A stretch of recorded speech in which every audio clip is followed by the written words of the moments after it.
everyone! This video is designed to help you pick theories that will work well for your topic, that you'll be able to apply, and that will really give a great sociological angle to your paper. So let's walk through the steps to do that. Step one is to figure out what the major concepts in your paper are. So I'm going to recommend that first you go get your proposal. Bring that up and pause the video or whatever you need, and then come back once you have your proposal. Okay, once you have your proposal, the two areas we're going to look at are your thesis statement and your major points. So in my thesis statement sample here, I'm like, okay, well, what am I talking about? I'm interested in immigration. That's a thing I'm looking at. I'm interested in culture and norms. Great. I'm interested, and now I'll go to my major points. What were the things I thought helped explain it? I'm interested in parenting, I'm interested in identity, and I'm interested in prejudice and discrimination. So I'm going to go ahead and make a list of those major concepts. It could be on paper, it could be a document on your computer, and you're going to keep that next to you as you're examining the theories in the textbook. It helps you remember everything you're talking about, and it helps you examine the theories as you come up next to them and say, well, I don't know, could that help explain why this works? And then if it does, you're prepared. You're not forgetting some part of your paper. You've got this right with you. So here's that sample list I have, and I'm going to carry that with me as I walk through my theories. So before we walk through the theories from the book together, I want to draw your attention to some things that are not a theory. These are things that I see students include on occasion that do not really help them and are not theories. So sometimes I'll see people include a quote from the textbook that says, you know, about 300,000 youth in the United States participate in gangs every year. And that's what they're using for their theory section. Unfortunately, it's not theory. It's awesome to put in your paper. Go ahead and put it in, but you're going to put it into the body paragraphs, not your theoretical application. The other one is a little trickier, and that is sometimes that students will use a major concept from the book, like race or gender or family or poverty or education, and it is important to use sociological concepts in your discussion, but it doesn't count as a theory. So we want to make sure in this video that you guys are highlighting actual theories that are going to help you out. So let's walk through them. What I've done for this video is I've walked through some of the main videos, and I want you to have your list next to you so you can see as we ask this question, does this apply to me or not? First up, let's look at some of the early chapter theories. First up is, does your paper deal with identity in some way? In my sample one, it does, because I'm looking at what happens to second-generation immigrant identity. So in that case, eco-identity and role diffusion from chapter 1 is going to be an awesome fit for you. If your paper deals with decision-making in some way, maybe reasons why someone commits a crime, so you can weigh those as costs and benefits. Or if you are doing a punishment-based way to deal with delinquency, some sort of sentencing or penalty, rational choice theory at the start of chapter 3 is going to be a great fit for you. If your paper is dealing with some sort of exposure to chemicals or poor diet, maybe directly or as part of poverty, you're going to look at biosocial theory, the biochemical factors part of it. If you're dealing with brain dysfunction, or maybe more common in these papers is that you're writing a paper on the impact of ADHD or a learning disorder, again, biosocial theories are your friend. And if you're looking at genetic elements, again, biosocial theory. So for my sample paper, the only one of these that would really work for me is that identity one. I could potentially think about decision making, but it's what I'd call not a great fit. Possible, but not a great fit. Next up, let's go into the psychological theories. Many of you are doing some sort of mental health paper. These start to come in handy when you're doing one of those. So, you know, if you're dealing with trauma is another common one we see a lot of papers about. Trauma or major mental disorders, psychodynamic theory, awesome fit for you. If you are dealing with how youth learn a certain behavior, especially if you're talking about them imitating a behavior from a parent or a peer, social learning theory is a great fit for you.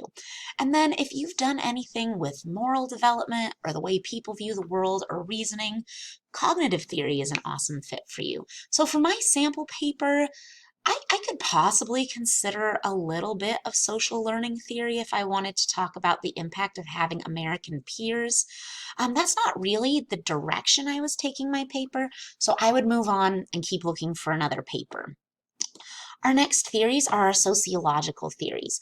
So usually I'd also recommend that you try to put in at least one sociological or developmental theory. There are a couple paper topics where this won't make sense, and that's fine, but I do recommend trying for at least one of these. So first question you ask yourself is, does my paper deal with poverty? You have a lot of options if your paper deals with poverty. You have social disorganization if you're looking for poverty and neighborhoods. If you are looking for the ways that poverty makes people feel like they can't achieve their goals, you're looking at strain and anomie. And if you are looking for the impact of a culture created by poverty, you're looking at cultural deviance. You could be looking at all of the above if you're doing a paper on poverty, or maybe just one, depending on how you want to approach it. Now, strain doesn't just have to deal with poverty. If you're looking at anything else that could make youth feel like they can't achieve their goals, maybe that's parental divorce or homelessness or some other sort of big, difficult thing in their life, general strain theory is a good fit for you beyond just poverty. If your paper has anything to do with learning values and norms, socialization is an awesome fit for you. Also, differential association, which is a more specific form of social learning, talking about how we learn those norms, awesome fits for you. This next one is one that works for a ton of papers also, and that's anything that deals with social bonds. It deals with impacts of friends and family, deals with having goals for your future, deals with personal belief systems, and it deals with any sort of group or activity you're involved in. Social control theory, lots of applications, lots of possibilities. Any sort of negative label is a big thing for sociology, and that's labeling theory, social reaction stigma. This is possibly another good one to use if your paper deals more with psychological or biosocial elements that you can say, well, it has those, but now here's how society treats them, can be a really good fit for you. And then if your paper is dealing with any sort of inequality, poverty-based inequality, race-based inequality, critical theory is a great fit for you. So for my paper, this one about immigration, I have a lot of options. So if I want to talk about how they may be likely to live in poverty when they come to the United States, I could use some of those first couple theories. If I want to talk about how they maybe feel like they can't achieve goals in America because of discrimination, I could use strain theory. I wanted to talk about culture, so I would definitely use socialization. And since I'm talking about discrimination and prejudice, I'd be really interested in using labeling theory, and I could also definitely use critical theory because I could talk about inequality. So I have lots of options with my sample paper. Next up, we have our developmental theories. These are the ones in chapter 5. So my first heads up is that if you are doing any sort of long delinquent career or how people get out of that delinquent career, reform or recidivism, you want to use one of these developmental theories. And then some more specific questions you can ask are, is my paper dealing with age of onset? So like when people start being delinquent or the way that delinquent behaviors cluster with each other? Am I looking at a lot of different factors that interact? Things like life course theory and problem behavior syndrome, great fits for you. If your paper is about any sort of big life event that turns people away from delinquency, this could be participating in a program, this could be entering the military, becoming a parent, age-graded theory is such a good one. If it deals with building interpersonal relationships, and generally these would be outside the family, they could be extended family, but usually these are like relationships in the community. You want social capital. If you are also dealing with some sort of individual level factor like a learning disability or a mental health disorder and you want to make it long-term, latent trait theory and general theory of crime are great for you. And then trajectory theory can be useful if you're looking at whether or not crime keeps going, if you're interested in kids who don't commit any crimes at all, or also if you are writing specifically about like graffiti or theft or something like that, trajectory theory is again a great fit. Now, some of you may be using a more specific topic in your paper, so these will not apply to everyone. These will just apply based on what you are talking about. There's a few other theories in our book in chapters 6, 7, and 10 that you would want to look into. So just know that if you are doing a gender paper, a family paper, or a gang paper, any of these 6 listed may also be a really good fit for you. I won't go in them here because I know a lot of people will have not any particular use for them. Now there's some other options.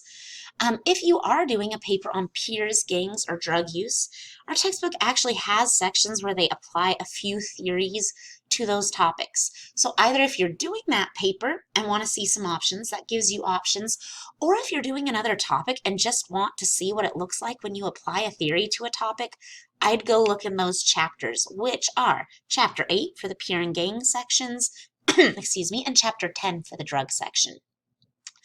Now, there's also a possibility that you're doing a paper that includes something where we don't include their specific theories in our textbook. Things like sociology of race, sociology of religion, sociology of work, or science, or health, or demography, which is the study of whole populations. It's a very statistical one. You can use the theories they use in those areas. That's just fine with me. I would like you to also use one from the book, but if you need to bring in other things, no worries.